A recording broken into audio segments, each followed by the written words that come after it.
Hello, welcome back to Blender CC Live Learning. In this episode, I want to take a look at the new hair curves in Blender 3.2 Alpha.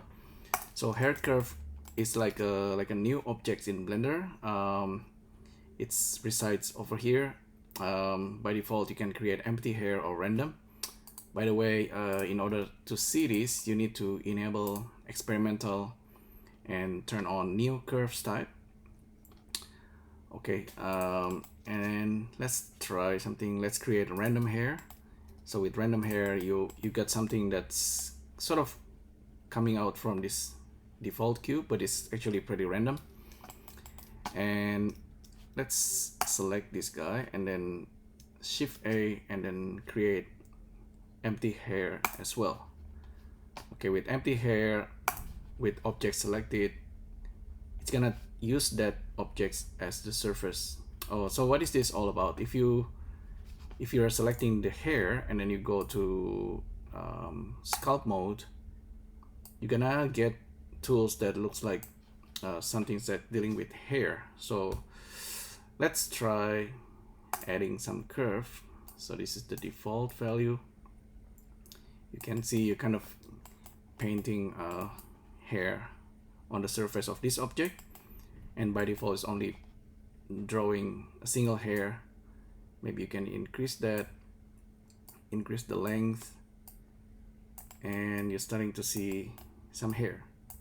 Okay, it's pretty just like straight hair. I haven't played around with interpolate length and shape.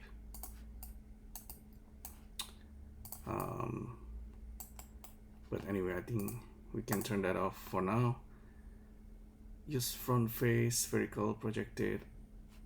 I don't know what this is yet, but anyway, for now, we can also use like grow and shrink. So that's growing the hair, and there's a comb, so the hair comb, and there's also like a snake hook. With the snake, usually if you pull it out, it's starting to grow while it's also following the flow of the brush. So that's pretty cool. You can start sculpting something like this. And this guy is a curve object, but also I believe it will render when you're using cycles. So let me save this very quickly. Hair curve test. If you render, okay, we can already see something. This guy, I believe this guy have material assigned. Oh, it doesn't have. Let me try assigning a material and go to the shader. By default, it's using the principles, and this object also have this thickness attributes. I don't know what is that all about. Let's try actually use hair, principal hair, BSDF, plug this in, and we started to see here. Let me also create a sunlight. So the hair is also casting shadow. That's kind of nice. Create the other hair doesn't have any material yet. Let me assign a material. Okay, so that guy doesn't have material. I don't know why.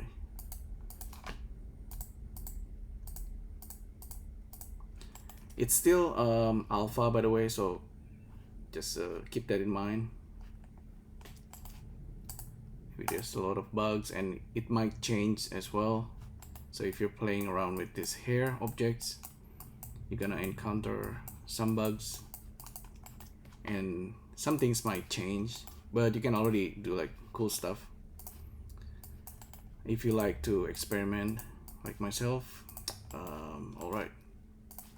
I believe there's also like hair info, okay, curve info, okay.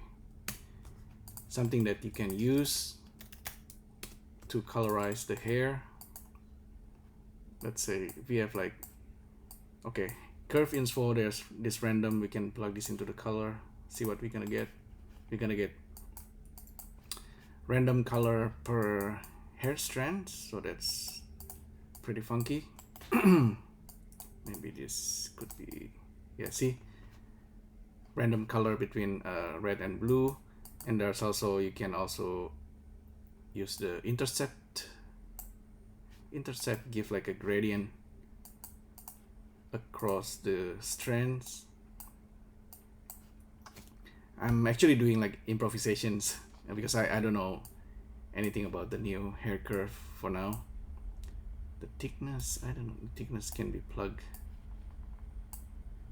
Okay, anyway, the intercept seems to be working with the color ramp, so that's cool.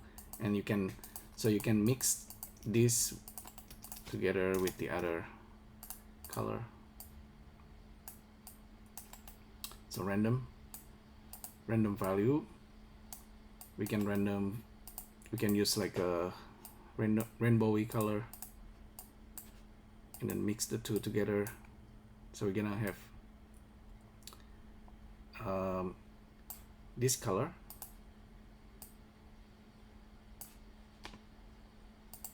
clockwise, a spectrum color mixed with the color ramp. It's pretty sweet. You can randomize the roughness.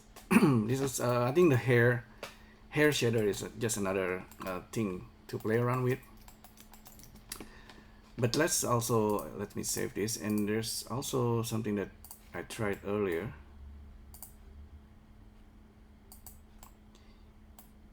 So in this case, I'm using the hair curve objects and geometry nodes. Okay, so this is the hair behaving like a normal curve. Don't worry about this result output, but basically I'm using this curve geometry and then set the curve radius using the spline parameter, so it has this spline vector, so we can control the thickness of the curve just like a normal curve and geometry nodes. And I'm using also this curve circle to loft the curves into real 3D shapes. So we have something like this. I think we should have more control over the shading of the curve as well. So since this is like the spline itself is like a curve object, you can also use curve to points. So you can render this as points. So it's pretty large. It's at the moment. Let me set point radius. So we have like a point cloud of this that we can render.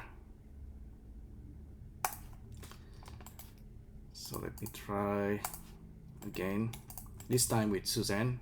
I believe we actually needs like a UV in order to play around with the hair.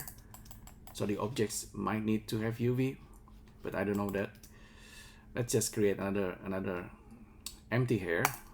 So empty hair objects, and then we assign this into Suzanne, the surface. By default, it has this position attributes, and we're gonna start sculpting some hair into Suzanne. Com delete. Let's try add radius amount 25 per strands. Okay, so let's just sculpt some hair into Suzanne.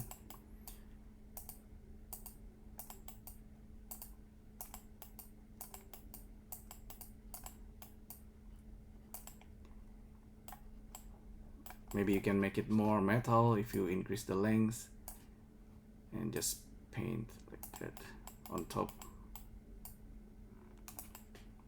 So we have like a kind of like a punk looking Suzanne, and then we can use comb Just comb this a little bit.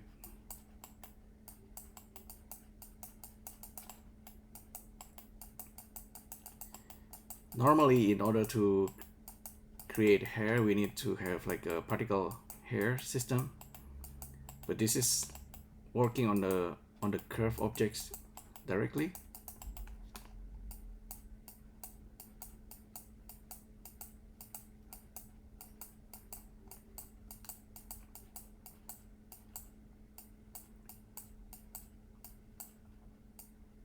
Okay.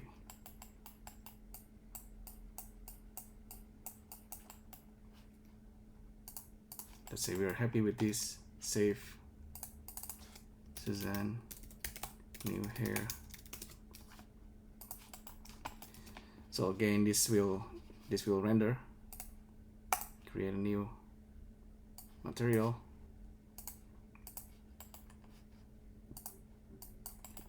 This is the default principal BSDF. Oh, this is actually using Eevee. It will render as normal curve. This is using cycles. It doesn't seem to render. Funny thing. Maybe use hair principles. Plug this in to the surface. Ah, funny. It doesn't render the hair.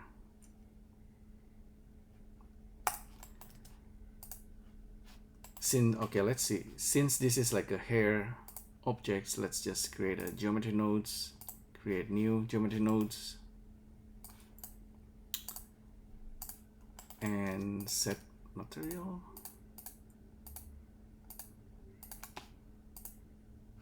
Ah, okay. That's interesting. It doesn't render. Maybe it's still kind of buggy.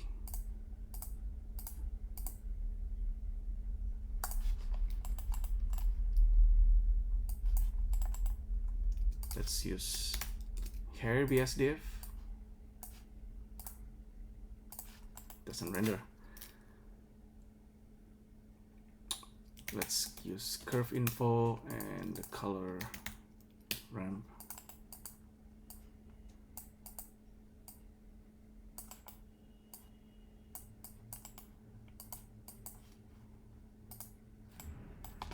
Doesn't work.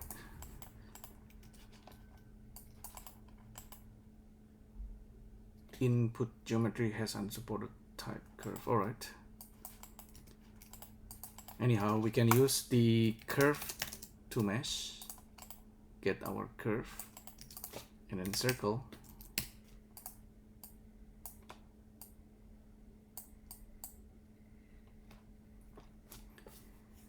And this should, oh, it's apparently taking a while because there's a lot of objects here. It's gonna need to turn every strand into real geometry. So like I said, this is still alpha, and so you need to be careful on that. You might need to resample the curve so it's not too heavy. So need to force quit.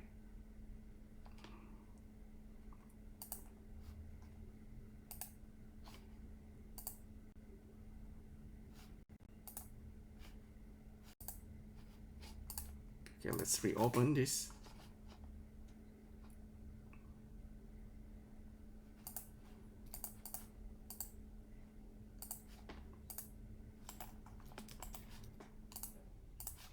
Let's save this.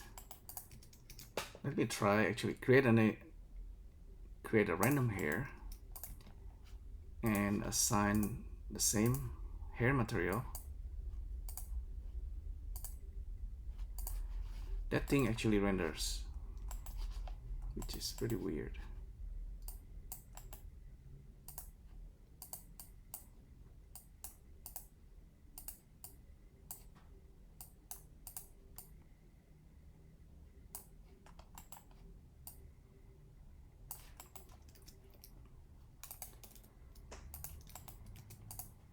So I wonder why this different object doesn't work.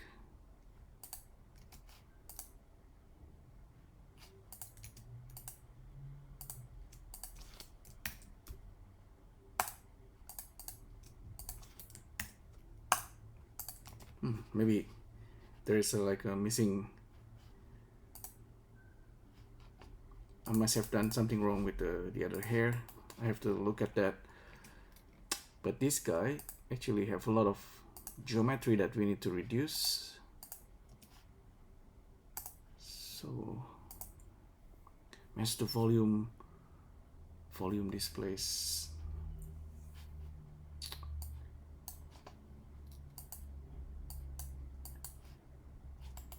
If I try resample the curve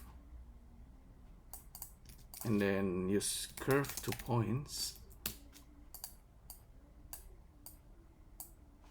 Okay, this might give more control over how many points we have on the curve, so we don't crash Blender. Set point radius.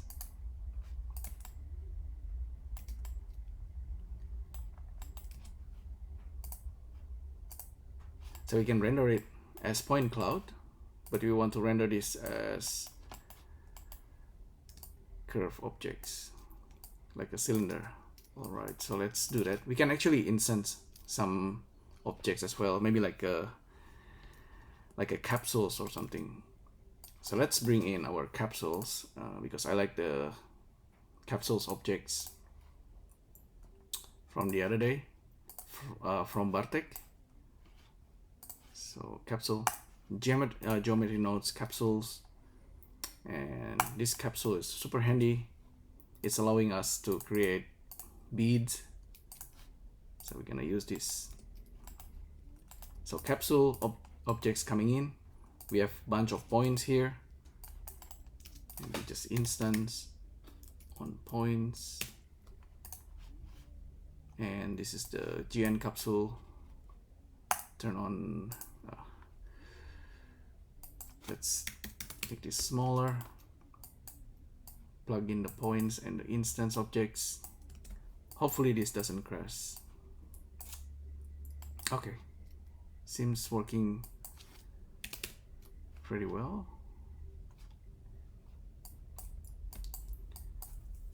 We can use the rotation.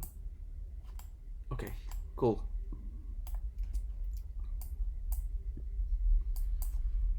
Make this 0.1. Okay, now we have capsules being instance on the hair curves. This is also kind of heavy,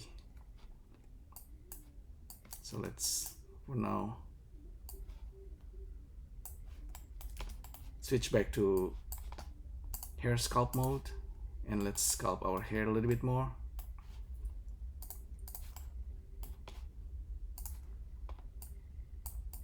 Grow and shrink. Let's see. Oh, okay, cool. I like this spikes part. Let's comb the hair. If you're okay, let's hide the other hair curve. If you're really far like this on the camera, you can control the hair a little bit faster, so you have like Dragon Ball kind of hair on Suzanne.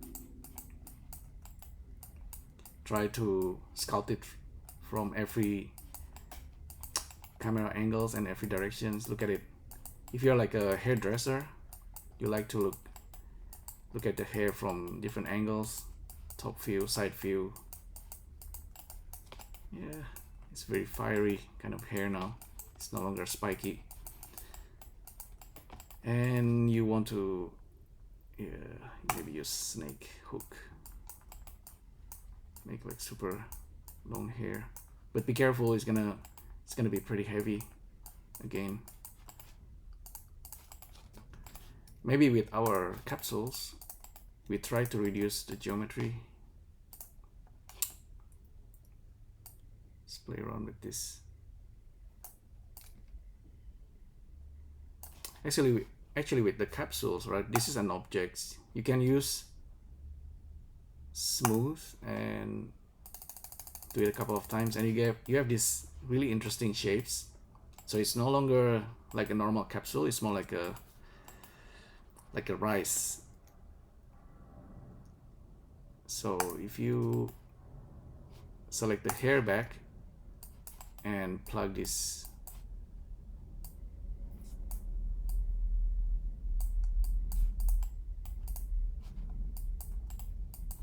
instance objects, you're gonna get different look totally. Yeah, it's more like a beads, and you can further randomize this perhaps. Let me try to resample this a little bit. So we have less points. In this case, I really actually want to have okay, this should be 1 curve 2 points. This should be the length, and 0.5 or 0.2. Should be following the curve strands a little bit more. So let's hide our instance.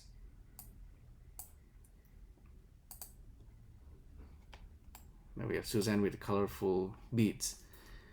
So I think you should get the idea.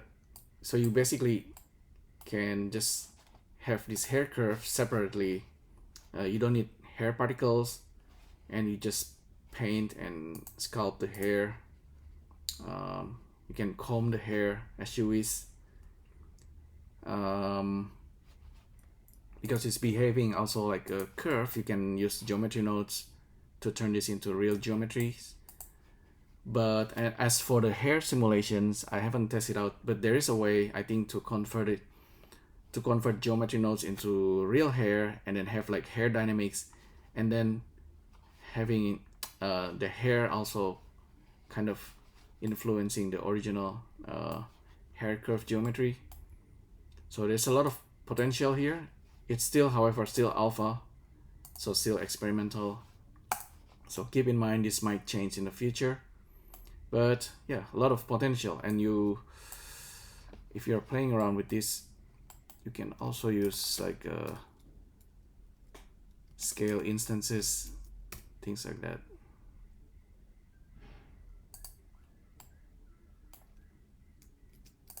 Use random value, plug this into the scale, so you have different size of the beads.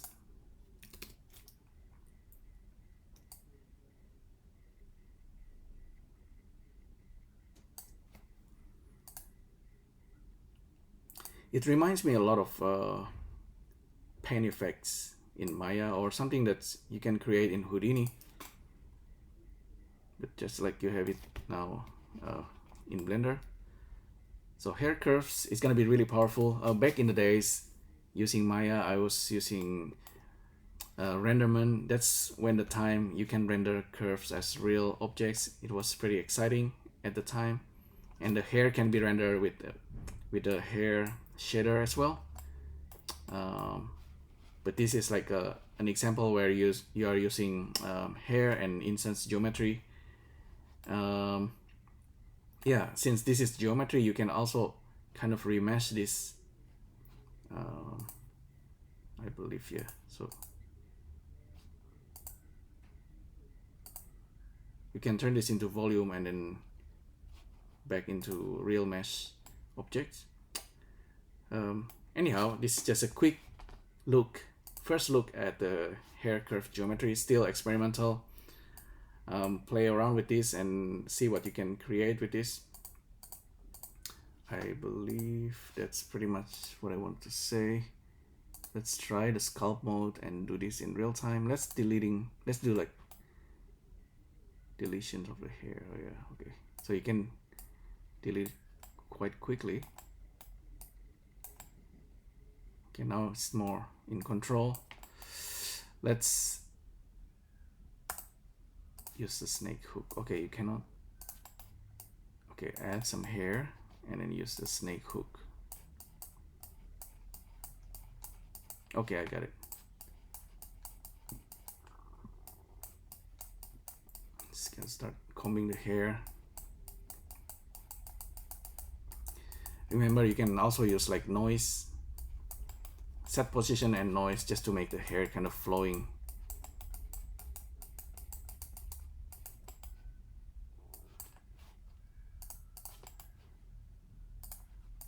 There you go. This hair beads on Suzanne using the new curve type. All right. So thanks again for tuning in, and I'll see you next time. Thank you. Bye.